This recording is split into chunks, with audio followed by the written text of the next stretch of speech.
Good morning! At andito na po ang may-ari ng bahay. Dumating na sila. Buti na nga lang itong hagdan na to. Mabilis na nagawa kahapon. At lalo ang bakbakan ng araw na to. Wala na talaga halos imikan sa sobrang dami ng ginagawa. Lahat kumikilos. Ilalagay na namin sa kanyang-kanyang pwesto yung mga furnitures po dito. Tulad na nga lang nitong sala set na to, ilalabas na po namin ngayon yan at idadaan na nga lang sa bintana para mas mabilis ang trabaho. At sanay na sanay ang team namin dyan pagdating sa mga baklasan ng bintana at pinto. Pero sa sobrang dami ng gamit nila dito, kahit nandito na yung may-ari ng bahay, sigurado may maglilinis at maglilinis pa rin. At ganoon naman talaga kapag bagong lipat chillers. 1 buwan, 2 buwan, puro linis po talaga ang gagawin ninyo. Lalo na kung hindi pa naman talaga tapos na tapos po ang bahay. At nakakatuwang pagmasdan dahil hindi lang po yung pamilya niya ang naglilinis, pati po yung may-ari ng bahay. Napakarami rin po namin gamit dito na i-unboxing. Yung iba nga lang, syempre, yung may-ari ng bahay na po ang mag-unbox. Pero itong isang to, bubuuhin na po namin yan. At sobrang kapal talaga ng alikabok. Kaya umakit muna ako ng mga oras na yan at kumuha muna talaga ako ng face mask dahil alam ko na ang mangyayari. At hindi nga ako nagkamali. Buti na nga lang at kompleto talaga ako sa gamit, lalo na ang aking gamot. Kapag ganito kasing sitwasyon, inaagapan ko na kaagad. At itong pearl na bed na to, ayan, ipoporma na nila yan sa gusto nilang porma. Napupusuan nga po yan ng may-ari ng bahay. Gusto niya ipalipat sa master's bedroom.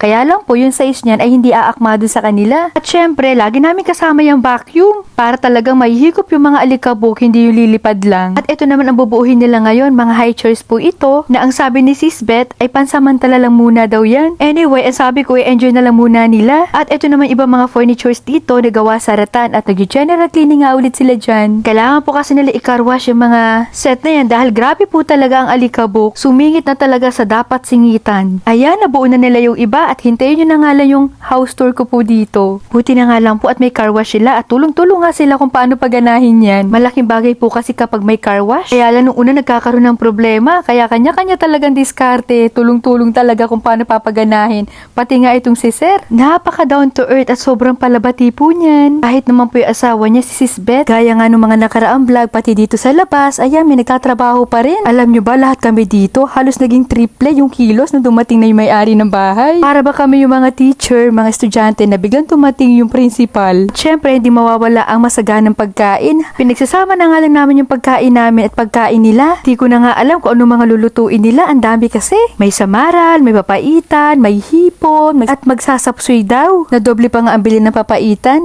Pero okay lang yan, at least marami. Kaya mas maaga magluluto dahil maraming kakain. Ang dami rin po kasi nilang bisita na dumating. May tagahugas ng pinggan, may nagluluto, may mga naghihiwa, may tagalinis, ganun. Bale, hating gabi na nga po pala dumating yung may-ari ng bahay. At partida, halos madaling araw na sila natulog pero nakapagpalengke pa sila. Sila po kasi namalengke ng mga pagkain nila. At si Sir, talagang hindi nagpapakabog. Talagang tumutulong siya sa paglilinis. Tingnan nyo naman. Nag-e-enjoy po kasi siya sa pagtulong. At syempre, dream house nila to. Kaya nga pati yung forma ng sofa ipinabago niya. Parang masyado daw masikip tingnan. At ganun din naman si Sis Beth na asawa niya. Mas maaliwalas nga naman tingnan kapag ganito yung pagkakaporma. Anyway, kapag nasawa sila sa ganyang forma, pwede naman po nilang ibalik sa dati. Lalo na sa mga misis, karamihan sa atin. Pabago-bago ng forma, lalo na kapag ka mga 3 months na natin ginamit. At dahil nga lumawak, ay pinababa namin yung isang center table na nasa 2nd floor.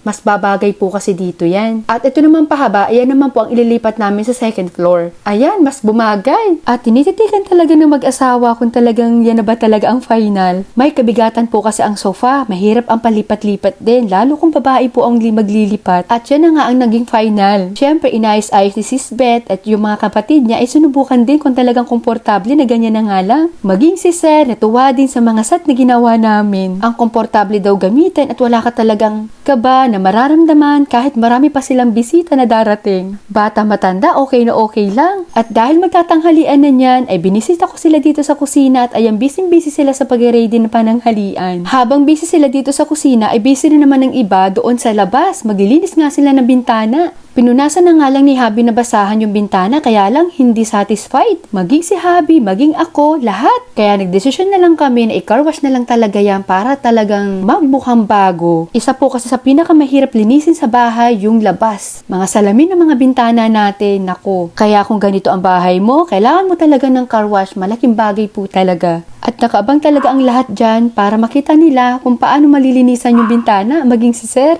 Satisfying nga nakakagigil. Pati nga yung mga singit-singit, yung mga gilid-gilid, natanggal po talaga yung mga alikabok niyan. Kaya lang doon sa may bandang tagiliran, hindi na namin malilinisan kasi sobrang taas. At medyo late na nga po yung pananghalian namin pero okay lang naman. Kain tayo! At puro nga healthy food yung mga kinakain namin dito. Sinabawang isda na may ampalaya at dito lang po ako nakakain ng ganyan. Chop suey! Dito na nga lang ako kumain sa countertop dahil kaya na rin makisama sa kanila. Puno yung dining area at dun sa lanay. Ang dami po kasing bisita ng mga oras na yan. Kaya lang hindi po bayag yung may-ari ng bahay at dun na nga lang ako nagpatuloy ng pagkain sa dining area. Tuhapos na nga ako ng mga oras na yan dahil tumutulong na rin talaga ako kung ano mga dapat kong maitulong para matapos na. Lalong-lalo na yung mga pag-i-install namin, pag-i-edit ko, lahat, pag-vlog. At eto nga pala yung unang papaitan niluluto nila. Nick at Kuya Boyet, ang sarap niyan. Kaya ang bilis talagang naubos. Pero okay lang kasi mayroon pang lulutuin mamayang gabi. Kahit nga maya't maya ang kain namin dito, okay lang kasi healthy food yung kinakain. Mas gusto rin po kasi na may-ari ng bahay ang mga ganyang pagkain, mga healthy food. At pagkatapos nga namin maghapunan dyan, ay nagbanding-banding ulit sila. Yung iba naman, nagsuswimming na. Lalo-lalo ng mga bata, tuwang-tuwa talaga sila. Hindi ko pa nga pala nababanggit na first time po nilang tumira sa kanilang dream house. At bigla nga ako natuwa nung nakita ko nagkakabit na ng Converge dito, kaya lang na-cancel. May kailangan po kasing ayusin na pagdadaanan po ng linya. At sa mga oras na ito, para magamit po nila itong living room dito sa second floor ay nag-decide kami na ilipat na lang po itong makina doon sa terrace. Doon na nga lang ipagpapatuloy ang pagtatahi dahil marami-rami pa rin po ang tatahiin. 13 panels po kasi yan at hindi lang basta bintana.